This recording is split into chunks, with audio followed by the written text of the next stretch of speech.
Yo, what's up guys, it's your boy Sami here. Today we are gonna see, what if Naruto fell in love with Wendy Marvell, part 2. Hope you'll enjoy this video. So before we start, please subscribe to our channel, and like this video. So let's get into the video. Naruto-kun, is it you? Urza suddenly said. Urza, oh great, it just had to be your fairy tale, sent Naruto deadpanned, with an undertone of fear. Do you know each other? Everyone asked. Long story short, when they met on a mission a while back, she found him so cute she nearly suffocated him with her hug. A new voice spoke from the entrance. In walked an orange cat, and behind him a white cat. Naruto had to delay the start of the mission for an entire day, just to make sure that she wasn't in the town anymore. The orange cat continued. Wendy turned to glare at Urza, and instinctively grabbed onto his arm. The message was clear to all except for the boy. He's mine, bitch. Present. Urza half-heartedly returned the glare Wendy sent her. She may be jealous of the BLUENETTE for being able to hug the blonde anytime any day, but even she knew better than to encroach on another's property, especially if that person was a dragon slayer. Alright, no need to be so possessive. Urza said, holding up her hands in defeat. Naruto told me you wanted to take him with you. Kurama added, adding fuel to the smoldering glare Wendy was sending Urza. She also likes strawberry cake. Naruto muttered. To the point where I managed to lose her by pointing one out. This had the opposite effect on Wendy, who turned off the glare. Naruto sighed in relief. He knew that Wendy had a weakness for anything cute and sweet, except when on missions, apparently unlike a certain Redeed in the room who goes haywire in the presence of either. Anyway, we can discuss this later. For now, let's focus on the task at hand. Naruto said, wanting to get back to why they were here. And Wendy-chan, since when were you this clingy? He asked, making the brunette's face go red. Sorry. She stammered, immediately letting go. Naruto is right. Laying out our battle plan should be of utmost importance, so let us do so. Jura said. Jura is right. Lion agreed. The Magic Council chose our 4 guilds to be the strike force that is to take them down. Off to his side, Sherry agreed in a very fangirl style. Agreed. Hibiki said, reactivating his archive and tipping on a few buttons. I have been given all the available information on Oration Says, and stored it here in my archive, a relatively new branch of magic, might I add. With it I could take any and all information learned and share it telepathically with anyone within range. 6 images appeared before the assembled mages. Hibiki enlarged the first picture, revealing a white-haired girl. And here I thought that Urza's armor was skimpy. She's hardly wearing anything at all. Gray muttered out loud. At least she is wearing something. Natsu said. Look down. Oh crap. Gray shouted, realizing that he had struck down to his underwear again. Hibiki coughed into his fist to gain their attention. Now, to continue, this is Angel. She is a celestial mage, and although we don't know how many keys she owns, or if she carries any golden keys, it is known that she at least has a silver key, Kalem, an orb that can shoot beams of energy or morph into a sword form. It is also said that she is able to see into people's hearts. I think that I'll not do well against her. Lucy commented. Next, Hibiki enlarges an image of a dark red-haired man with slanted eyes. Next to him was a large purple snake. Next on the list is Cobra. Nothing is known about his magic. He usually fights using some martial arts style that isn't in my system. He is said to have a sense of hearing far more sensitive than that of a dragon slayer. Hibiki continued. Natsu, Naruto, and Wendy bared their sharp canines at that, their pride, as dragon slayers heard. Almost all rumors about him claim that he is able to hear his opponent's thoughts. Hibiki finished, enlarging an image of a blocky-looking man. Next up is Hot Eye. We have confirmed that this man uses earth magic, though a different branch than Rock Iron Jura here. He uses it to make the earth almost liquid. Also, he has an eye magic that allows him to see through solid objects, as well as over huge distances. His reason for fighting appears to be only for profit. Hibiki explained. Profit? Lion asked. Yes. If there is a profit to it, he will, and already has on numerous occasions, completely devastated even entire army regiments. Hibiki explained, switching the image to one showing Hot Eye standing amongst several heavily injured army soldiers. Revolting, killing for profit. Jura said, though internally, he was excited. It had been a while since he last faced off against a fellow Earth mage. Had I not come here alongside Naruto, I'd say that he would probably be doing the same thing, Kurama thought. Hibiki enlarged the next image. Fourth is Racer. As his name indicated, he is a high-speed mage, though what branch he uses is unknown. He is said to be able to move faster than the eye can follow.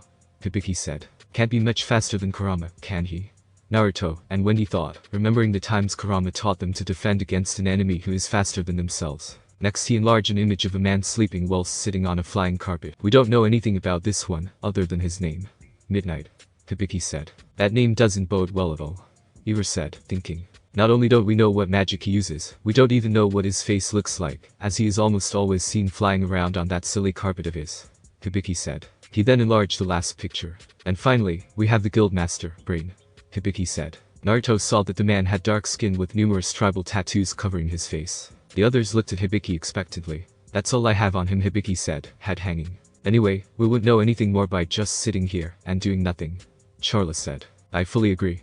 Happy said. Shut up. Charla said immediately. I got rejected, Happy said, kneeling in the corner with clouds of depression over his head. Naruto and Kurama were rolling around on the floor laughing. Wendy meanwhile giggled. Stop laughing at him. Come on Happy, no time for that. Natsu said, grabbing the blue feline. We have a mission to do. Aye sir. Happy said, though his usual enthusiasm was missing. So, Hibiki-san, what exactly is the plan? Lucy asked. Hibiki nodded in acknowledgement at the blonde girl, typing on his archive keyboard.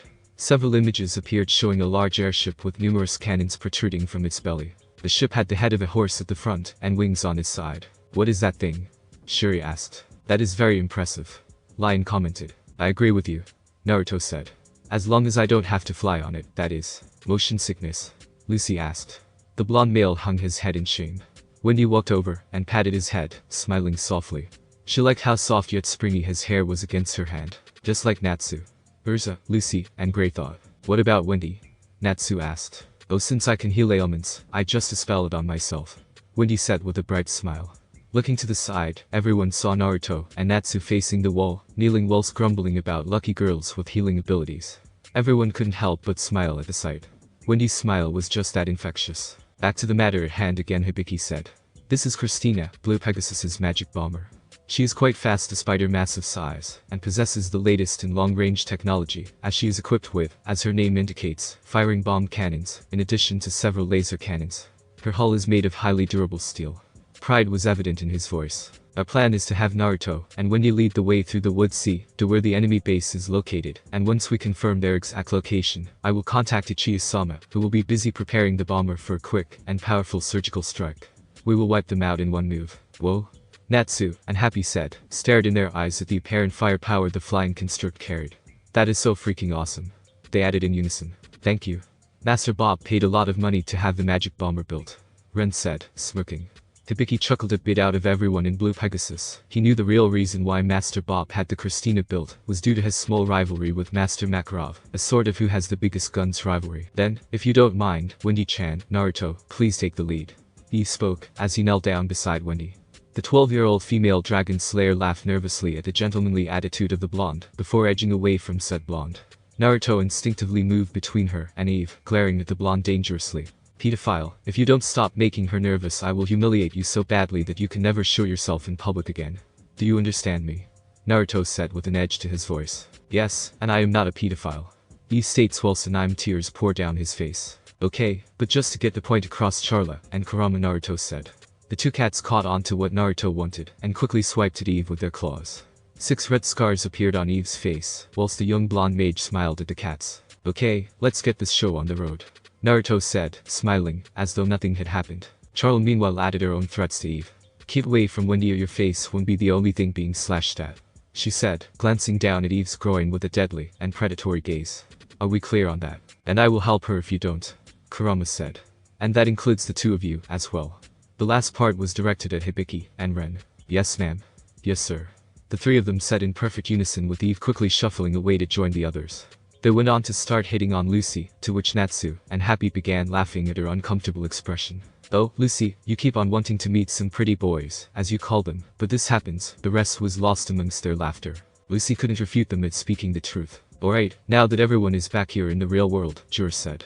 Let's begin the operation, shall we? The others agreed with him, and began leaving the building. Naruto and Wendy, alongside Kurama and Charla, led the way. Behind them came the members of Fairy Tail, then Lamia's Scale, and lastly Blue Pegasus. Urza-san, why not walk alongside me? Ichiya asked the Redeed with a wink, as he walked up to her. His sparkling visage appeared to shine even brighter, as he held out a rose in his hand, which he held out to the beautiful 19-year-old woman. I shall protect you with the perfume of love. Needless to say, Ira was thoroughly freaked out by this. Unfortunately for her, he was still outside of punching range. All hail Ichiya. The Trimans bowed to their orange-haired leader, while said leader sparkled with greater intensity. I see, Lion said, stepping up next to Gray. Gray, I know I haven't had much interaction with Blue Pegasus, but do you know how he is managing to sparkle like that? He asked his fellow pupil. Gray sighed and scratched his head. We have been wondering that for years, brother. He patted Lion on the shoulder. For a very long time, old friend, we have been wondering about the members of Blue Pegasus. The group continued after Uchiha was sent flying via Urza's Knuckles Express after walking into range. It was thought that Urza was trying to keep close to the two young dragon slayers, to either stay away from Uchiha, or to protect them from his influence. Men. Uchiha raised his hand to the skies, sparkling like always. The Light Guild Alliance members turned to look at the orange-haired mage. What is it, Uchiha-sama? Ren asked. Well, we have been walking for quite a while, and I think we ventured far enough into the Wood Sea to say that we've reached near enough to the northern sections. Isn't that right, men? The group turned to the dragon slayers from Cage Shelter for an answer. The two cloaked individuals turned around with their faces pointing upwards, ears twitching. They sniffed the air quickly. The two looked at each other, and nodded. We're growing closer north, yes. It will only take another 20 minutes or so until we reach the actual area in the Wood Sea, where the Eurasian Sei's Guild is thought to be located. Wendy told them. Why do you want to know that? Lion asked. Because, Uchiha winked at him, causing the silver-haired mage to shudder visibly in disgust. With this we can be sure that the perfume of greatness shall appear. I, Uchiha of Blue Pegasus, shall venture back to the meeting house, and contact HQ to ready Christina, the magnificent magical bomber, men. Uchiha-sama, you so brave to venture through this forest by yourself so you can prepare Christina. Hibiki bowed lowly to the man. Ren and Eve followed their fellow triman members' example, and bowed to Uchiha, as well. Your wisdom knows no bounds, Uchiha-sama. They exclaimed with anime tears streaking down their faces. Everyone's sweat dropped at the sight. Jor stepped forth, and walked up to stand next to the short creature. It will be dangerous to walk through the Wood Sea by oneself. I will accompany Uchiha Dono back to the meeting house. The wizard saint said. But Uchiha, how will you find us once all is said and done? Wendy asked. Uchiha smirked confidently, and winked at the daughter of Grandine, the sky dragon. The brown-eyed girl shuddered, as did several others, and stepped back, with Naruto instinctively stepping in front of her, magical power rising, ready to beat the creepy old man up if this continues. Suddenly he asked himself why he was so protective of Wendy. Must be because she's my best friend, he thought. My dear young dragon slayer, I have smelled all of your lovely perfumes. The scent of family can never be forgotten, and so once I have readied Christina for battle with Jur, I shall follow your perfumes back to you all. My family men. Uchiha spoke with an exaggerated tone that made his words a bit more dramatic than was necessary. Truly an amazing man. The three trimen said, clapping their hands in applause. How the hell could you clap for this crazy moron? Everyone else shouted in alarm. Minutes later they had calmed down, after Uchiha and Jur bid their farewells, and headed back along the path they had come, that is, and the remaining members of the Light Guild Alliance continued on, trekking north through the foliage. The two S-class mages had barely made it out of hearing range, when the member of Eurasian Sei's shadowing them sprung the trap, who in turn was being watched by Kurama, whom Naruto had sent to lead the creepy fool, and the giant to the meeting hall. Perfume magic. Paralyzing perfume. Jur's eyes suddenly widened, as the stream of smoke rose from the vial Uchiha shoved into his face. The wizard saint's body then convulsed before freezing, as his muscles became paralyzed. With a thud Jur fell onto the floor. Looking up, he saw Uchiha with a malicious grin on his face. Uchiha, why are you doing this? Jur asked. Realizing just how far ahead the main group is, he realized just how screwed he was in this situation. Not to mention when Uchiha suddenly went up in a cloud of smoke, being replaced by a pair of little blue gremlins. Jur recognized them to be Gem and Minnie, the celestial spirits of the Gate of Twins. Did we do good, Angel? Gem asked. Jur's attention was drawn upwards when a shadow cast itself over him. Angel, the long, white-haired, and only female, member of Eurasian Sei stood before the wizard saint. Her golden key for Gem and Minnie held tightly in her grip. Oh, now look at what we have here. A poor lost mage, she said with an evil smirk on her face. Where's Uchiha Dono? Jur growled out. Oh, that waste of space is probably unconscious in the forest far from your location. Gem and Minnie did such a good job beating up the old pervert, didn't they? She patted the two celestial spirits on their tiny heads. The two spirits blushed at the praise before nodding rapidly. Yes, Angel-san. Gem spoke. We had beaten him up real nice. We think we broke his face because it looks so ugly. Minnie added. I think that's how he actually looks in a mini. Really, Gem? Angel and Jur's sweat dropped at the conversation's topic before Angel sighed and performed a forced closure. The twins vanished in a flash of golden light, waving bye-bye to the bald mage and their user. Angel quickly focused her attention back on Jur. Now then, where were we? Oh yes, I was just about to curb stomp you. Jur's eyes widened as Angel raised her high-heeled boots and positioned them over his bald skull. May the angels watch over you in your sleep or not. She slammed the boot down, and Jur's eyes rolled up into his skull as blood flowed from his wounded skull. Why don't female mages wear slacks these days? Jur thought, as he lost consciousness. With the others, Wendy and Naruto looked back to see the fellow members of the Light Guild Alliance following dutifully behind them as they led the way through the forest. Charla quickly flew away from the group to escape the annoying blue cat that was happy. The white fur tuxedo settled herself atop of Wendy's head, and sighed in relief before looking down at her partner. Wendy, Naruto, I'm curious to wonder how it is that you will be able to lead the others to erase Shinsei's base of operations. Since when have you two been able to find them? Charla asked. Master Raoul gave me the information needed when he had finished communicating with the Magic Council. Wendy replied. They lie further north from our previous location, and so all I have to do is just navigate through the woods sea to the northern portions. Simple. What, but he did not give me the information. Does he not trust me? Naruto says, looking ready to cry. There Naruto. Master just thought you may forget where we had to go. The master was just being safe, and remember he does trust you. Wendy says. Really? Naruto asks. Yes, really, Wendy replies with a smile. Thank you, Wendy, Naruto says, pulling the girl into a hug which she returns. Though a certain Red was watching with a look that screamed blackmail, while thinking those two are good for each other, maybe me and Mira can try and set them up. It would be a good payback for the prank he somehow managed to pull on her a few weeks after he managed to evade her.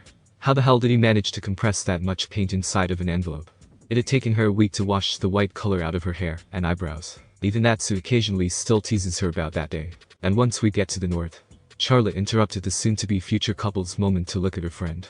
The blue-haired dragon slayer opened her mouth to reply, but her throat suddenly felt a bit dry. A blush of embarrassment formed as she ducked her head and poked her index fingers together. Maybe no, well I could do the thing with the other thing, and then use that one, she stammered. You have no idea, do you? Charlotte deadpanned. Wendy's face fell, and her arms dropped down to her sides, and an cloud of shame hanging over her head. Charla waved away the cloud, as it was blocking her view before patting the 12-year-old on her head. After a while of walking, the group came to a stop along the large stone and dirt-covered path that was outlined by the trees. Alright, this is it. Wendy informed the group. This is the northern woods sea area. Stay close so that you all don't get lost, okay? Wendy, Naruto. Lucy spoke. Yes, what is it, Lucy? Both replied to her, wondering what she wants. Forgive me if I sound disrespectful, but why did Kate Shelter send you two, Kurama, and Charlo alone? Lucy asked. Surely Kate Shelter has other members who would have been willing to come with you. I mean, each of our guilds brought at least 3 to 5 members each. So why is it only you 4? The 2 dragon slayers chuckled at Lucy's question. That is a good question, one that we wondered ourselves when Master Raoul sent us on this mission.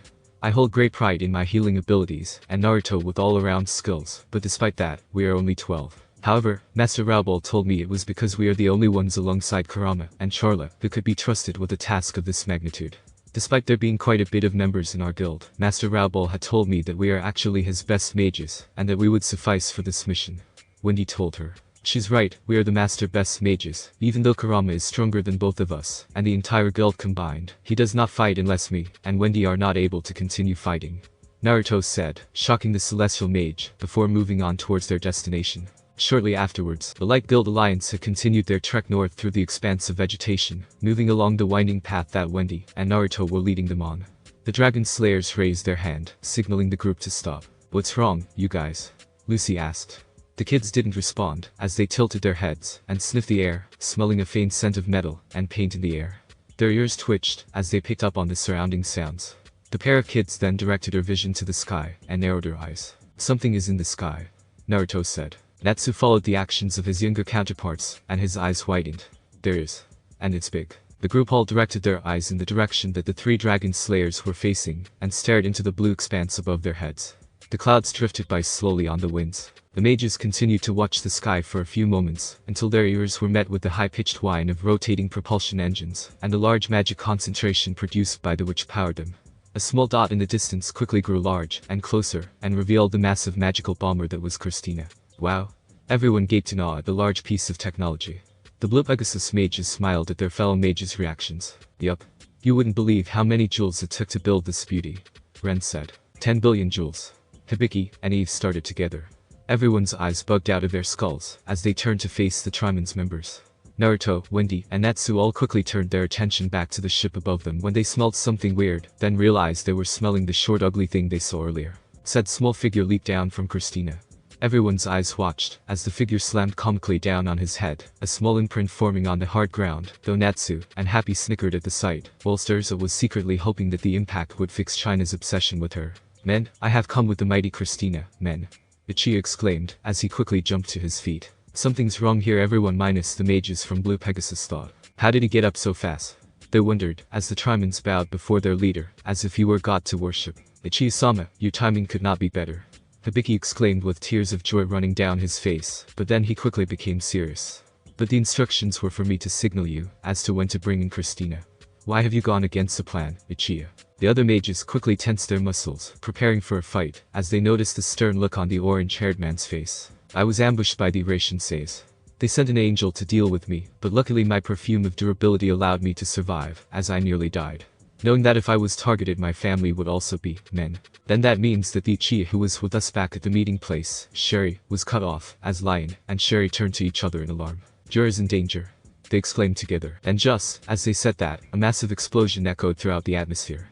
Turning their heads to the skies above, their eyes widened as they saw the remnants of what had obviously been a massive blast of green and black magic energy, the wisps of said energy diffusing through the air. The hull of Christina had been blasted apart to show a massive hole in its hull.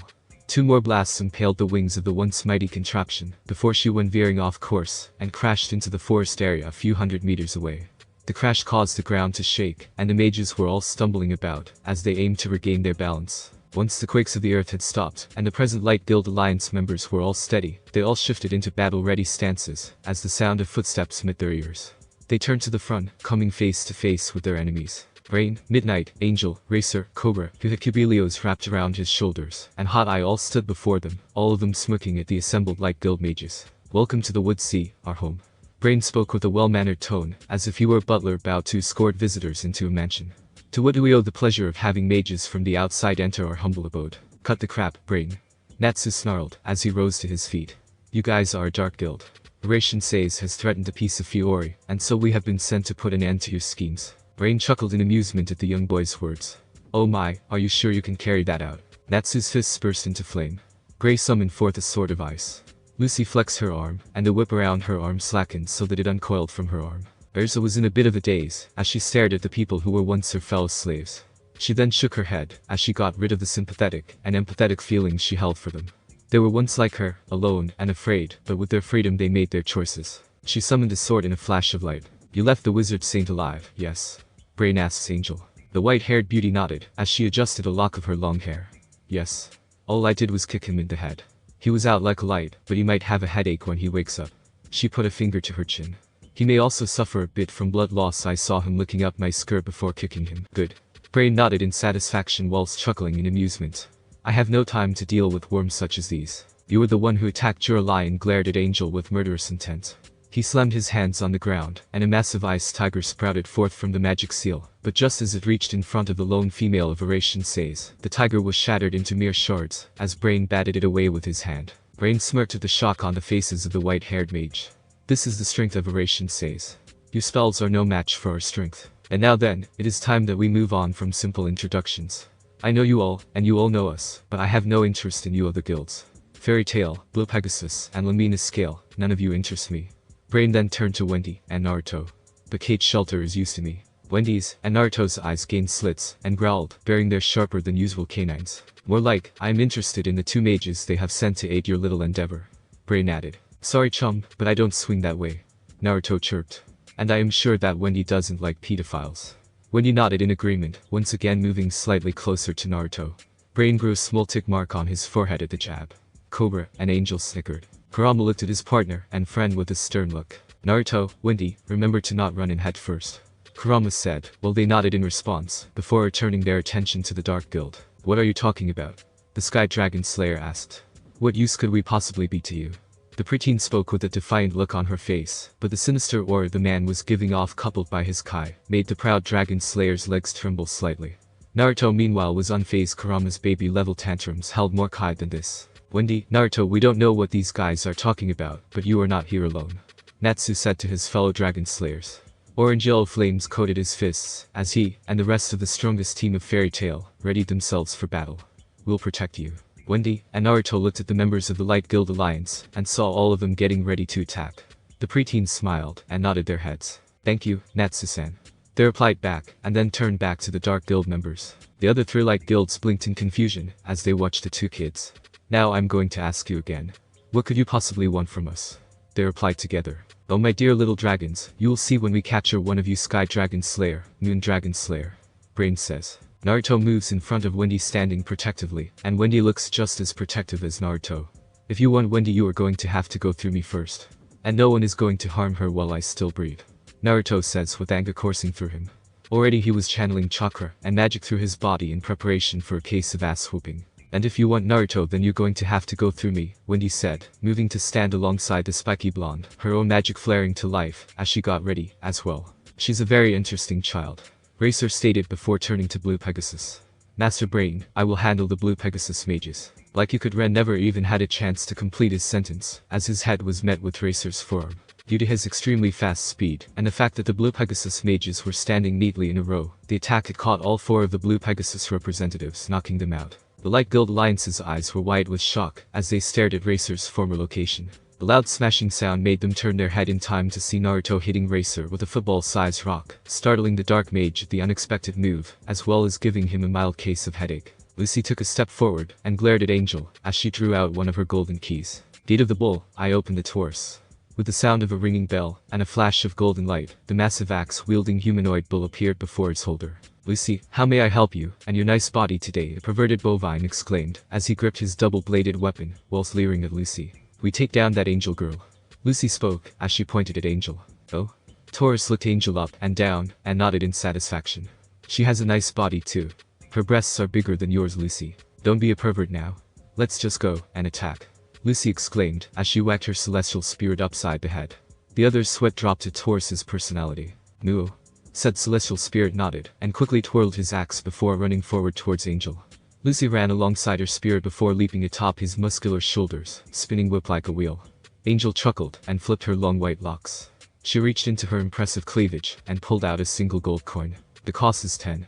She kissed the circular piece of precious metal before flipping it into the air. The coin shone with a golden light before vanishing, as golden dust. Angel magic. Gabriel. As the coin's existence vanished, a small pillar of golden light replaced it, and Lucy and Taurus's eyes widened as they suddenly found themselves before hurling over Angel's head and soaring through the air. The golden light had quickly died down to reveal a tall, muscular man who stood at about the same height as Taurus. The man's skin was a dark gray, as if he were made of stone, and he had empty white eyes that lacked eyes or pupils. The stone-like man was clad in dark gray and gold armor, and had 2 pairs of white feathered wings attached to his back. Attached to his waist were 2 short swords. The angel Gabriel had been used to divert Lucy and Taurus away from their target, and Angel smirked as she watched her adversaries fly away. However, she suddenly felt something wrap around her leg. Glancing down, her dark eyes widened as she caught sight of the whip becoming tied around her leg. With a cry of effort, the still airborne Lucy pulled Angel along as they landed in the forest. Gabriel followed dutifully after his user.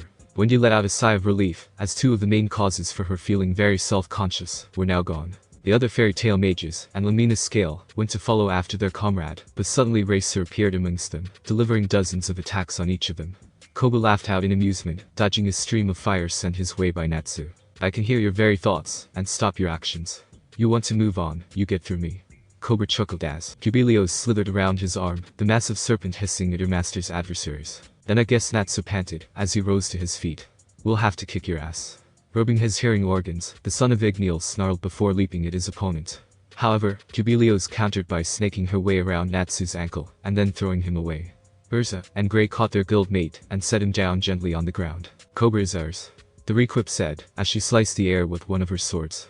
The sword released an arc of magic which Cobra dodged easily, but his eyes widened as he felt the intense heat of the attack, and turned to see the trees behind him turn into nothing but ash, as the platinum flames consumed everything they touched. Urza performed her equip magic, and changed into her flight armor, the armor which gave her an intense boost in speed. She sped towards the brown-haired dark mage, Natsu, and Gray moving after her, and Cobra grinned before leaping into the air. Doing so, he avoided the strike from all 3 mages, where a massive crater of ice and flame marked the point of impact. They looked upwards, and glared at Cobra, and watched, as Jubilios hissed at them. The female snake then flicked her tongue before the sides of her body stretched, and suddenly a pair of leathery bat-like wings, akin to that of dragon wings, flapped. Oh come, it can fly now, Natsu exclaimed. We'll knock him down. Urza and Gray responded to the firebrand's comment. With that the 3 leaped after Cobra, as he flew off into the distant vegetation of the wood sea. We will head back to the base. Return with the Sky or Moon Dragon Slayer when you are finished playing. Brain said, as he tapped his skull-tipped staff on the ground. A large cloud of dark magic energy encompassed the guild master before he suddenly vanished from view.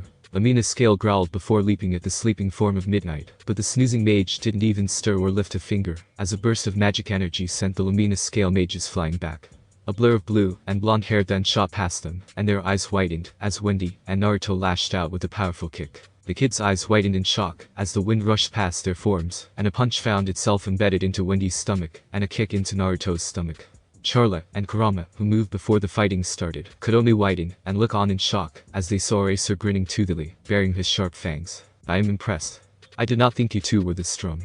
Eraser growled out before pushing more force into his blow, and Naruto was sent rocketing into a tree with Wendy landing on him, knocking the air out of both of them. Wendy, Naruto, Lion, and Sherry turned to go after Eraser. No? They called out to them. Stay out of this. This is our fight. We may be a little, but we have pride, as dragon slayers. Do not intervene. Handle the sleepy emo. Those were their last words before a sharp kick sent them straight through the tree they had currently been leaning against, and both of them were sent into the forest. The sounds of cracking bark and collapsing trees were heard by all, making many winces. Eraser chuckled. So the little dragon slayers think they can beat me. We'll see about that. The speed mage showed a toothy grin before becoming a crimson blur, racing after his prey. The mages of Lumina's scale were about to ignore their prideful preteen comrades' words, and ran to go help them with Eraser. However, they decided against it, as they agreed that they at least had to take care of the sleeping emo. Lion sent an ice gorilla his way. Big mistake. Due to entering his zone, his instinctive act of casting reflector magic was carried out once more, and a burst of magic sent the ice ape charging back at Lion. A wave of ethereal blades followed afterwards. Sherry was quick to intervene, as she slammed her hands on the ground. A pink magic seal formed, as she called upon her spell. Doll's magic. Stone doll. The stone of the path they stood on became filled with a plethora of magic energy which attracted the stones to one another, and formed a massive stone doll. The earthen warrior crossed its arm in front of its body, and was blown apart by the attack, but it did its job of protecting the mages of Lumina's scale. The dust cloud that formed from the explosion was quickly dispersed, as a massive ice blue magic seal formed. Ice snake. Snow tiger. Lion exclaimed, as he summoned forth his beast. The massive saber-toothed cat of ice raced forward, thundering across the path at midnight. The snow tiger released a deafening roar before slashing with its claws, and biting with its sharp icicle-like fangs, but to no avail. Each strike from the massive ice feline was reflected instinctively by the slumbering dark mage. Finally, a massive burst of the reflective magic sent the snow tiger soaring through the air, before crashing down against the ground, breaking apart into ice shards. The three remaining mages of Lumina's scale gritted their teeth. This fight would be harder than they thought. Meanwhile, with Naruto and Wendy. Ouch, Wendy, are you okay? Naruto asks his childhood friend, whilst trying to stand up. Yeah, I am alright, Naruto. Wendy replies. That guy is strong, I am not sure we can beat him. She adds. Hey, don't give up. Besides, we did underestimate him, but we won't make that mistake again. And besides, it is 2 against 1, and we have each other's back like always. Naruto says, trying to boost Wendy's confidence. Anyway, I think I understand why he is so fast, Naruto thought. You're right, it is 2 against us, and we can beat him. Wendy says. Suddenly a laugh comes from behind them. Both of them turn around fast to see Eraser behind them, smirking. Oh really, you brats think you can beat me? Alright then, let's get this party started. Eraser says, getting ready to attack. Remember, there are 2 of us, and one of them we can't lose. Naruto says to Wendy. You're right, Naruto, we can beat him. Wendy replies. Together the 2 young dragon slayers of Sky and Moon charged toward the Eraser with determination burning in their eyes to win and make their parents proud. Arms. Vernier. Wendy's arms and legs gained an increase in strength and speed as she selectively powered up those specific limbs.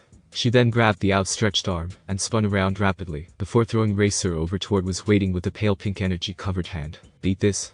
Moondragon's iron fist, Naruto says, throwing his fist forward and punching Eraser towards a tree. Eraser slams into the tree and he falls down on the ground. The older mage, however, managed to shift his body so that he wouldn't take too much damage and then rushed towards and slashed at Wendy with his clawed hand. Wendy leaped back, barely dodging the attack, but a few strands of her long blue hair were caught by the swift attack. She skidded backwards and stopped as she watched Eraser climb onto all fours. The 2 circled one another within the forested area. Eraser-san, tell me something. Wendy asks. The fanged dark mage met his opponent's gaze. What do you want with us? What did you want with us? She asks the speed mage. Eraser smirked. Back then, all those years ago when we first met you, a much smaller brat, we wanted you for your powers. You wanted us for our powers. Naruto, Wendy say at the same time. While you were training with your dragons here in the woods, see, all those years ago, Master Brain had the opportunity to come across your draconian parents. Knowing not to deal with a creature of such power, Master Brain kept his distance and observed the dragon, and eventually found the dragon raising you. Realizing that you were to become a dragon slayer, especially a dragon slayer with the ability to heal almost any kind of wound, it would prove to be an asset to our master. Eraser explained. And with your friend you make a combo attack that gathers all of your allies who will lend you their magic together into a single attack, and doubles it. Makes you 2 very valuable. Once the dragon left on July 7th in the year X 777, Master Brain made sure to bide his time to make sure the dragons would not return, and once he was sure of it, he struck. He sent us out to go and fetch you both. You're rambling, Racer-san. Get to the point. The no-nonsense attitude of her crush had done wonders for what a normally shy girl like her would be. The point is that you were young and impressionable. If Master Brain took you back then, you would have been one of us, and your prayers would have been answered. So that was the reason you wanted us 7 years ago. Naruto's eyes narrowed as they continued to circle each other. What changed and made you seem more desperate to take us in? Naruto asked. 7 years ago we only wanted you to add to our ranks.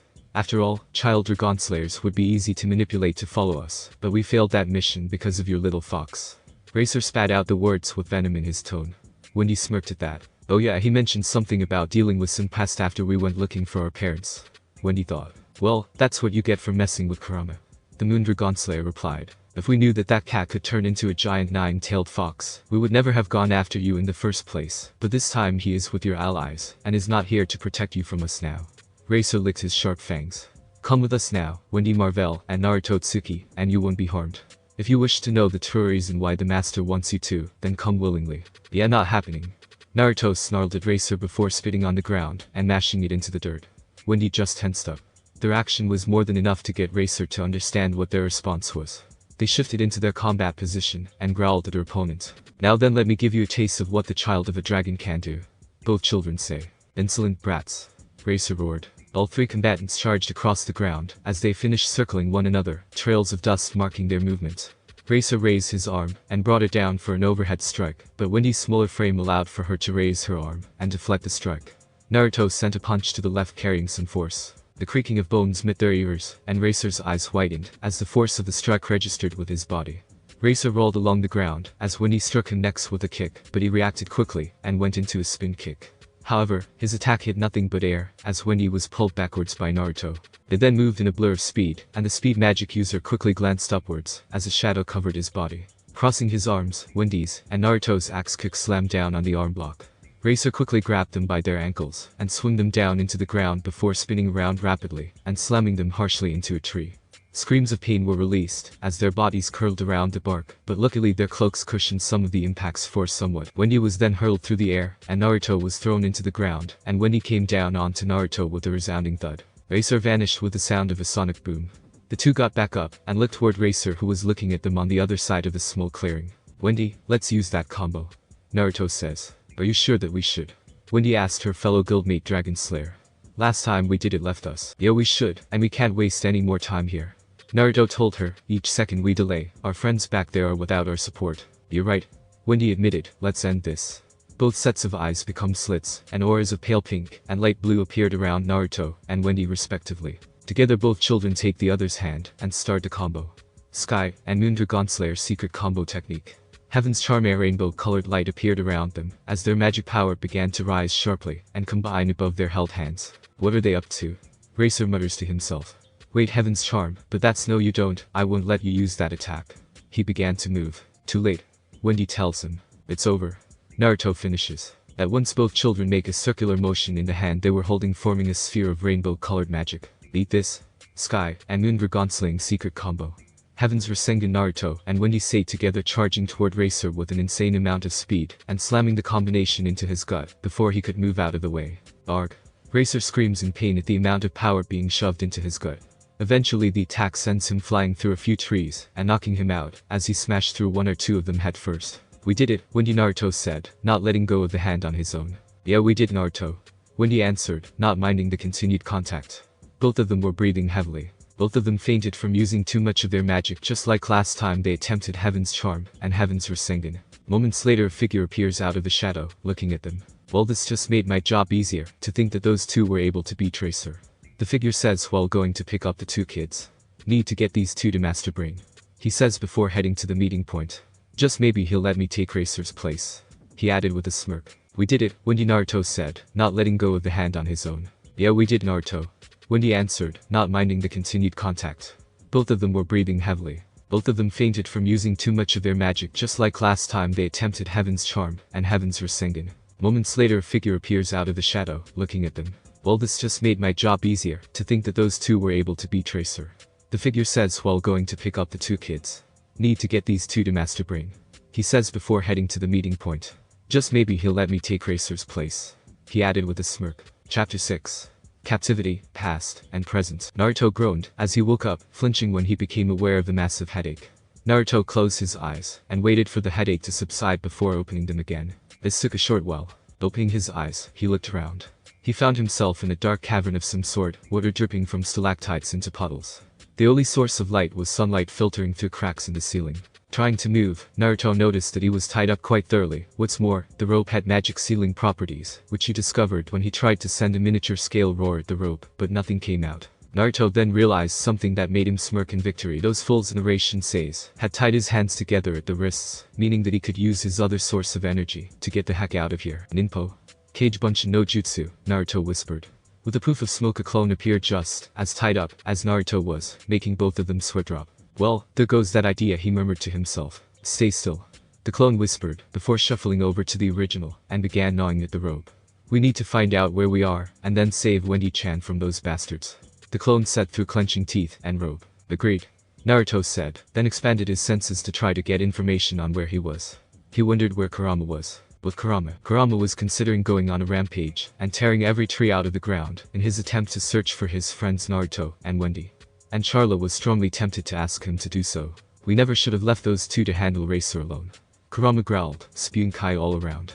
Charla, in her own dark mood, ignored the Kai and sulked, though in truth she was worried about Wendy. At least they managed to defeat Racer, Hibiki said, trying not to run and hide due to the Kai.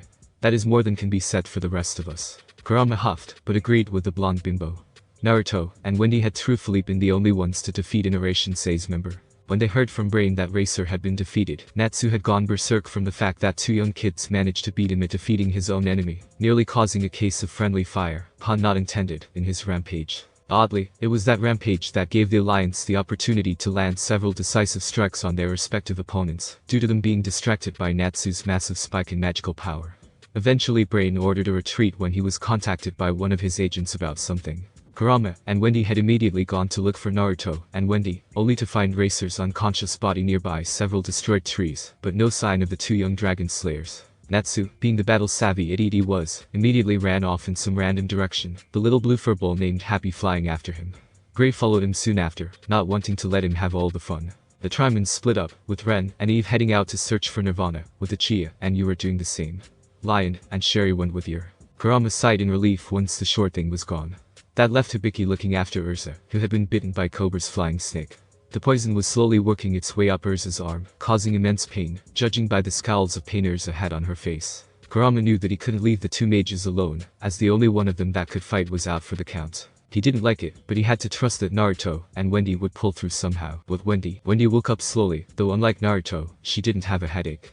She was immediately assaulted by the smell of 5 other people in the cave she found herself in, and no sign of Naruto. Finally awake, are we? She heard someone say. Turning her head, she saw that it was Brain who had spoken. Where am I? Where is Naruto-kun? She asked. Brain and the others chuckled. Your fellow dragon slayer is being held captive, as an insurance of sorts, Brain said, smirking. He noticed that she was looking at him in doubt. I can still hear his heartbeat from here. He is still alive for now, Cobra said, before focusing his hearing on her. Oh, what's this? Cobra asked, intrigued by what he was hearing from her thoughts. Oh, this is golden. What are you hearing, Cobra? Brain asked. Is it money? Hot Eye asked. Everyone just ignored him. Nope. It is something much better than that, something that can be used to break her later on, Cobra said, grinning evilly. Brain's eyes widened in understanding, smirking, as well. Hold on to that information for now, Cobra. You can tell us after we find Nirvana, Brain said, before turning to Wendy. For now she will do something for us. Wendy really did not like the expression he had on his face. Her worry turned to disbelief when Brain removed the lid of the coffin dug into the wall. She gasped, seeing who it was inside. Recognize him, do we know? Brain smirked. Excellent. Now you will heal him. Unless you want your friend to have an unfortunate accident, Cobra added. Naruto-kun. Wendy thought in horror at the implications. Slowly, she got to her feet and slowly walked towards the coffin, slowly gathering her magic to do as they asked. All the while, Cobra continued hearing her thoughts, his smirk growing every passing second. With Naruto, geez, how bloody paranoid were these bastards? Naruto growled, as his clone began chewing on the second rope, which had been knotted in such a way that cutting the rope once would not untie the entire lot. They were thorough, I have to give them that. The clone grumbled. No shit, Naruto commented. with Natsu and Gray. Gray managed to catch up with Natsu, as the latter was battling the entire Dark Guild by himself. After Natsu defeated them, he commented that the fight wasn't even a warm-up for him. Now they had reached a deep valley with several caves lining the bottom. He smelled the remaining members of Operation Seize, as well as Wendy down there somewhere. Of Naruto, there was only a faint scent. Remember, this time we will have a drop on them. Gray began talking, only to sigh, as Natsu was being Natsu again. Wendy? Naruto.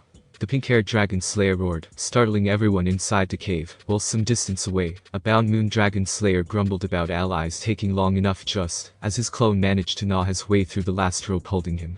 Ice make. Slide, Gray said, using his magic to create a long winding slide all the way to the bottom of the valley, and Natsu, not really thinking at all, jumped on. When Gray joined him at the bottom, he saw that Natsu hadn't moved position or stance since reaching the bottom, and realized that his friend and rival was suffering from motion sickness again. Geez, you're hopeless, Gray muttered. Happy agreed. After Natsu and Gray recovered, they ran into a cave, only to find themselves sent flying by a blue-haired male, whom Natsu immediately recognized. Joel. Before he could attack though, Joel sent him into the wall, followed shortly by Gray. It took them a short while to dig their way out of the rubble, but instead of going after Joel, Natsu and Gray went to Wendy, who was crying on the floor. I'm sorry. She was saying it over and over again. Gray picked her up, then noticed that Natsu was gearing up for a fight. Natsu, not now. We need to get her back to Ursa. Gray said, snapping Natsu out of his battle hunger. Sometime later, Gray, Natsu, and Wendy arrived back where Ursa and Hibiki were waiting alongside Kurama and Chorla. Lucy had managed to find herself to them, as well. After having managed to defeat Angel somehow, she refused to say how, though Kurama was sensing the amount of embarrassment wafting off her like the tide. Whatever happened, it had to have had something to do with the reason as to why she was wearing a different outfit. Finally, Kurama said, about time you got to wait. Where's Naruto? He asked. We were separated after losing consciousness. Wendy said, knowing that whatever Gray and Natsu had to say would likely end up with Mount Kurama erupting. According to what Cobra said, he is still alive, though I think that he is tied up somewhere in a different location. She added. Never mind that. Natsu suddenly said, shaking Wendy to and fro, making Gray, Hibiki, and Lucy sweat drop. You've gotta go and heal Ursa before she dies. I don't think that is really helping here, Gray muttered. Everyone agreed with him. Speaking of magic, I really need to get some form of attack magic that doesn't involve my spears, Lucy mumbled. Hibiki, hearing her lamentations, decided to give her a helping hand, only to stumble and have his hands land on two soft and bouncy items on Lucy's persona. With Lamia scale, how do we know that Lucy-chan is alright? Shuri asked, worried about her former enemy turned friend. She is a member of Fairy Tail. She'll be. A bunch of loud screams of embarrassment and feminine fury echoed through the forest. Fine. Lion finished. With Fairy Tail, I'm really sorry. A black and blue Hibiki said through bruised, swollen lips. He raised his hand and poked Lucy on the forehead. Suddenly a mass of information entered Lucy's mind, and she gasped, realizing that it was a celestial magic spell. This is an offensive spell for celestial. He continued, seeing the upload bars reaching full status. Thanks, and sorry about your face. Lucy said, bowing. The view is thanks enough. Hibiki said, having a nice view down her cleavage. Shortly afterwards, again, Naruto was walking through the cave when he felt a massive amount of magic being released underneath him. Shitsuki no Kekai, he shouted.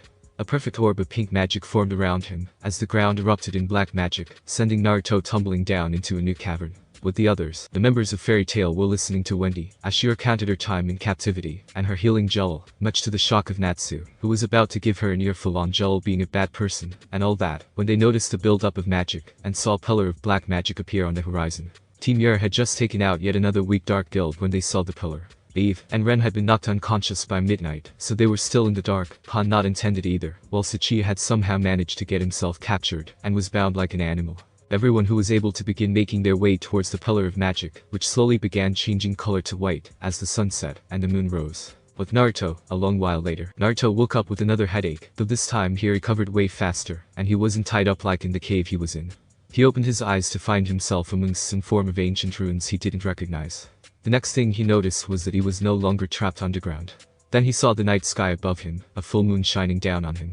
Lastly, he noticed the smells of his comrades, including Wendy, somewhere in the ruins. Standing up, he stumbled towards where he smelled his best friend to be, and became worried when he realized that Wendy was where the giant fire was raging. With Wendy was having a really bad moment.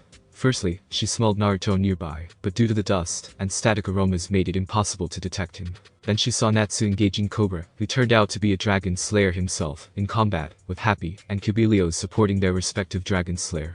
And due to Natsu's loud literal roar, both Wendy and Cobra were momentarily deafened. And with Natsu and Happy having been hit by Cobra's poison, they were practically out for the count as well. Cobra was defeated yet, however. "How dare you?" he said, struggling to his feet. Once he was standing, he inhaled deeply. Wendy and Natsu's eyes whitened, realizing what was about to happen. Nearby. "Wait, he's not going to," Naruto thought. "Crap, he is." Naruto did the only thing he could think of. He jumped. "Poison Dragon's roar!" Cobra shouted, unleashing a blast of poison at Natsu and Wendy, who was trying to heal him in time. In between Wendy and the poison blast, and began inhaling the massive amount of poison into his body, much to Wendy and Chorla's horror. Basically any ambient smells such as flower scents, clothing, sweat, etc. Thanks for watching my video. Leave a like if you enjoyed my video, and also do consider subscribing to my channel for more awesome content. See you next time. Till then, sayonara.